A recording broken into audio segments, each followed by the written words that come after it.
All right, everybody, welcome to the show. I got a great one for you today. So, I'm playing catch up a little bit here, but I need to react to the leaked secret Trump audio tape where he basically admits to his crimes.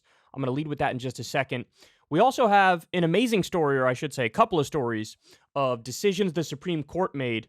Now, it was just yesterday that I did a segment titled, The Supreme Court is Effed. And today, we got to reel that in a little bit, because apparently, out of nowhere, they decided to make two decisions that are actually correct.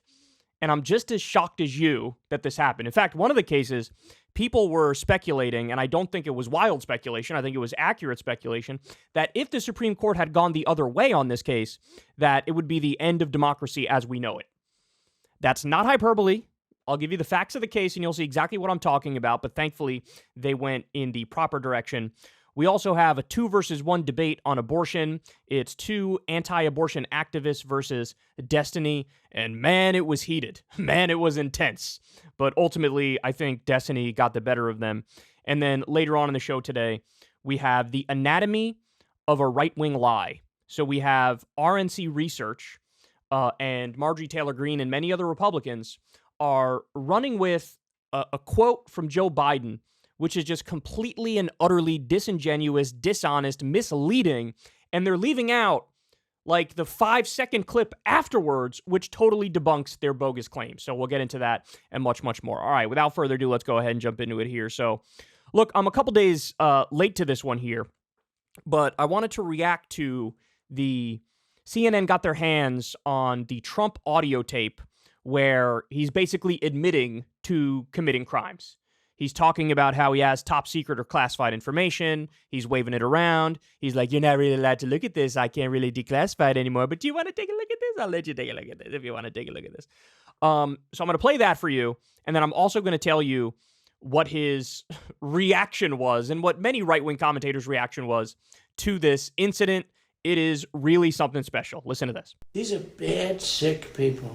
That was your coup, against you. Well, it started right at the like beginning. when Millie's talking about, you were going to try to do a coup. No, they were trying to do that before you even were sworn in. By the way, look at the people that he surrounds himself with. Oh, sir, you're amazing, sir. Sir, your farts don't smell. I don't think you've ever done anything wrong. People say you were trying to do a coup. I think they were trying to coup you. I think they were trying to coup you. Really? You saw what happened on January 6th, and you don't think that's important? I mean, best case scenario, you could just describe it as a riot that was doomed to fail. But worst case scenario, he was trying to prod Mike Pence to overturn the results of the election, reject the results of the election. He gave a speech where he said, everybody's got to be strong, march on the Capitol and be strong. We can only take our country back with strength. He was like, yeah, maybe when they're chanting hang Mike Pence, maybe you deserved it. So clearly, at its highest aspiration, it was an insurrection or a coup. At worst, it was a riot, which was doomed to failure, but still with the goal of keeping your ass in office. And your people have the nerve to be like, sir, I think they were trying to coup you, actually. When the guy who won by 7 million votes tried to take office, I think that was rather unfair against you. It's guys like Trump, massive narcissist, massive ego. He wants to surround himself with people who are just going to coddle his ballsack. They were trying to do that before you even were sworn in. That's right. Trying to overthrow your election. Well, with Millie, let me see that. I'll show you an example. I'll show you an example. Quote, I'll show you an example. Now let's keep listening. By the way, the main claim he's going to make here, and you'll see it, it'll unfold in front of you here, is that I didn't want to attack Iran. It was Millie who wanted to attack Iran. And here's the papers proving it. Well, the papers are classified, you jackweasel. But again, by the way, even the claim I didn't want to attack and he did, that's not true either. All right, let's keep going. Isn't it amazing? I have a big pile of papers. This thing just came up. Look. This was him. They presented me this. This is off the record, but they presented me this. So this is him showing the papers. I have a big pile of papers. This thing just came up. Look. I'm going to quote that again. Look. Paper shuffling. This was him. They presented me this. He's currently showing a top secret classified document. And remember, with Donald Trump, it was way worse than Mike Pence, way worse than Joe Biden. We're not talking about papers that are part of the overclassification problem where the government says, hey, we're going to classify this just because it embarrasses us. This is stuff that should actually be classified. At Mar-a-Lago, we also had like nuclear secrets, vulnerabilities of the United States, etc. So this is serious stuff. And this is off the record. Why are you saying it's off the record? Because you know you don't have the ability to declassify it and you don't have the right to show these people this information. This is off the record, but they presented me this. This was him. This was the Defense Department and him. Wow. We looked at some. This was him. This wasn't done by me. This was him. All sorts of stuff. It's pages long. Look. Wait a minute. Let's see here. Yeah. I just found, isn't that amazing? This totally wins my case, you know. Mm-hmm. Except it is like highly confidential. Yeah. Everybody was joking when we first got news about what he did with classified information. That he's basically recorded being like, I'm the crimes man, I love committing crimes, watch me commit some crimes, call me Crimey McCrimington. And then the tape comes out, and that's exactly correct. That is exactly what's going on here. Like, this is, as far as dead to rights goes, this is as dead to rights as it gets. There's no ifs, ands, or buts about it. If this was anybody else, game, set, match, dog. It is like highly confidential, secret. This is secret information. But look at this.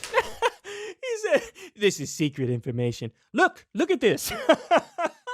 Oh my God, man. You attack, and Hillary would print that out all the time, you know. she'd send it, no, she'd send it to Anthony Weiner. Okay, I love this. They're like, this is what crooked Hillary does. She would have printed that out and showed people. He's literally showing it to you right now, and you're not approved to see classified or top secret. He's doing the thing that you accuse Hillary of doing. Which, by the way, Hillary is guilty of a lot of that stuff. I think she should have been indicted. I think she should have been convicted. I think she should have been locked up. But so should Trump. But now it gets funny. I actually enjoy this tape for a number of reasons you'll see. She'd send it to Anthony Weiner. The pervert. She'd send this to Anthony Weiner, the pervert. Oh, he is funny. You got to give him that. He's a funny dude, man. By the way, isn't that incredible? Yeah.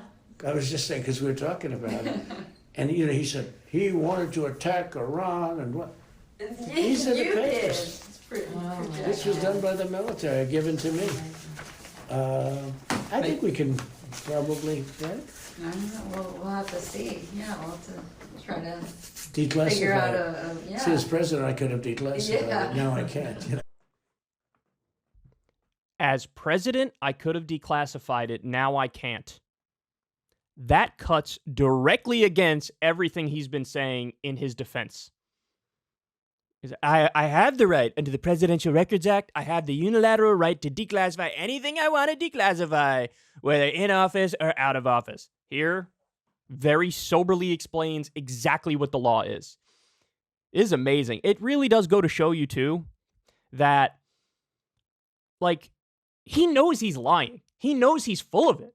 Which, honestly, that was an open question. Usually when somebody's a pathological liar, you get the sense that they've even convinced themselves of their own line of BS. That's what happens with a lot of pathological liars.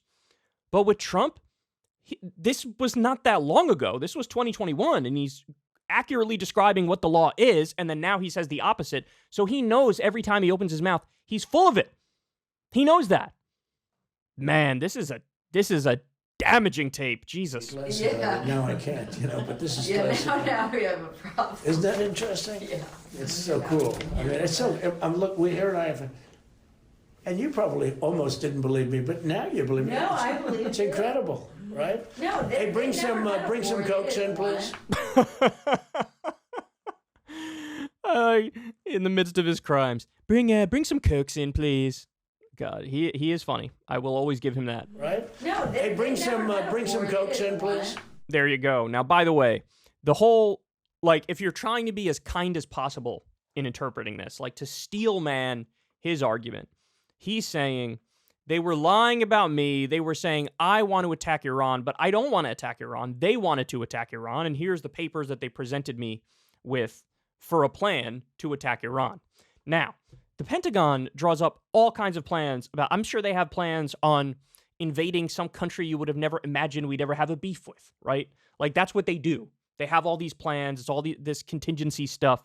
So that doesn't mean they necessarily wanted to attack Iran, number one. Number two, the idea he's like, I didn't want to attack. I never wanted to attack. It's them who wanted to do it. You did attack. You did. Remember when you murked Qasem Soleimani, a top Iranian commander who, by the way, was on the field fighting ISIS? We acted as the de facto air force for ISIS because you wanted to take that guy out. And by the way, that led to a tit for tat, and they were attacking some of our people, and we kept attacking some of their people. It was a very damaging, terrifying, scary moment because it looked like we were going to go to all-out war with Iran. But he did an illegal assassination of a top Iranian commander. That is you attacking Iran. By the way, you act like you don't want to attack. You ripped up the Iranian nuclear agreement, which was working. It was verified over a dozen times by the International Atomic Energy Agency. It was working. You ripped it up, which, by the way, then in turn made Iran go, okay, I guess we will go ahead and move further down the path of creating a nuclear weapon. You have yourself to blame for that. So you did attack an Iranian commander. And a story a lot of people don't remember is that Trump, there was a scandal, I forget which, maybe it was one of his impeachments or something like that, where there was reporting at the time Trump is considering attacking Iran, like a full-scale attack. And then people dug up, apparently when Obama was president, and there was some scandal, I don't remember which scandal it was, but Trump said on Twitter, I bet Obama's going to attack Iran to deflect from his scandal, which is taking him down, this incredible scandal. I bet he's going to do that to change the conversation. And so then, when Trump's president, when he's got some sort of a scandal going on, the reports were he's the one who's considering attacking Iran, which would be the same thing he accused Obama of trying to orchestrate when he was president.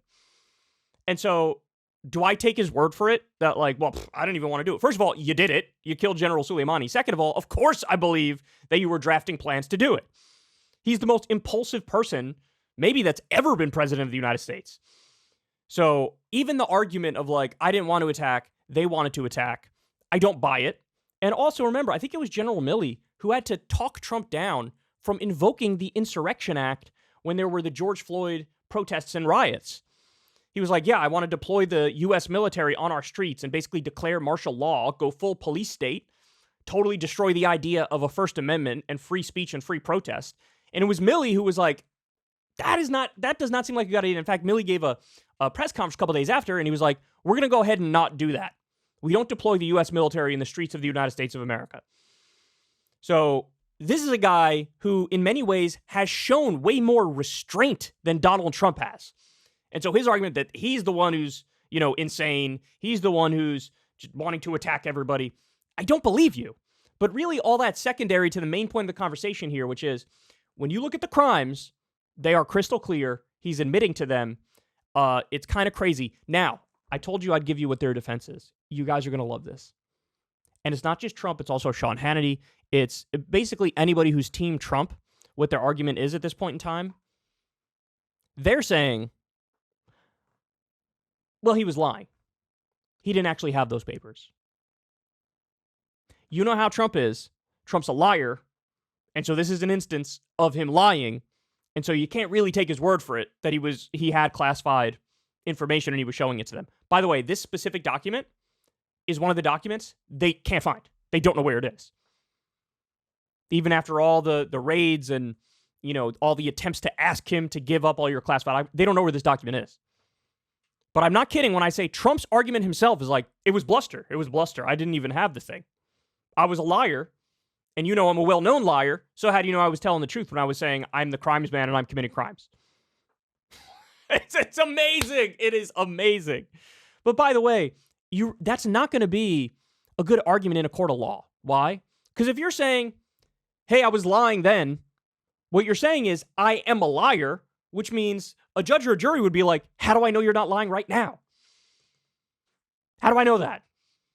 And so that is, you want to talk about a desperate argument. That is as desperate as it gets, and it shows that they genuinely think they're in trouble. They really believe they're in trouble. Wow. So look, again, I said it before, I'll say it again. If this was anybody else, it's game, set, match. It's a wrap. It's over. It's done. You're talking about spending time behind bars. It's that simple. Since it's Donald Trump, you literally just never know. It's a pro-Trump judge who has not recused herself. So that makes it an issue. Apparently, if it's a jury case in South Florida, you only need one holdout in order for him to not be found guilty. So, like, there's mitigating factors, but at the same time, it's a 99.6 conviction rate of the feds. At the same time, I've never seen a case with more clear-cut evidence. So I don't know what's going to happen, but again, if this was anybody else, it'd be over. It'd be over. And we're not even having the conversation about, apparently Jack Smith is also looking into January 6th related crimes, and he got some of the fake electors to flip on Trump. So, I don't know, man. My biggest fear at this point, to be honest, is that the timeline doesn't work. And by the time you actually get any movement on the case, by the time you actually get any kind of guilty verdict or whatever, you're talking about the primary's done, Trump has won, maybe even the general election is over, you know? So it's a volatile situation to say the absolute least, but make no mistake about it, even they know this tape is beyond devastating. Hey y'all, do me a favor and like and subscribe. It helps out big time in the algorithm. Click the bell as well for notifications when videos drop, and watch that video on screen right now. You know you want to.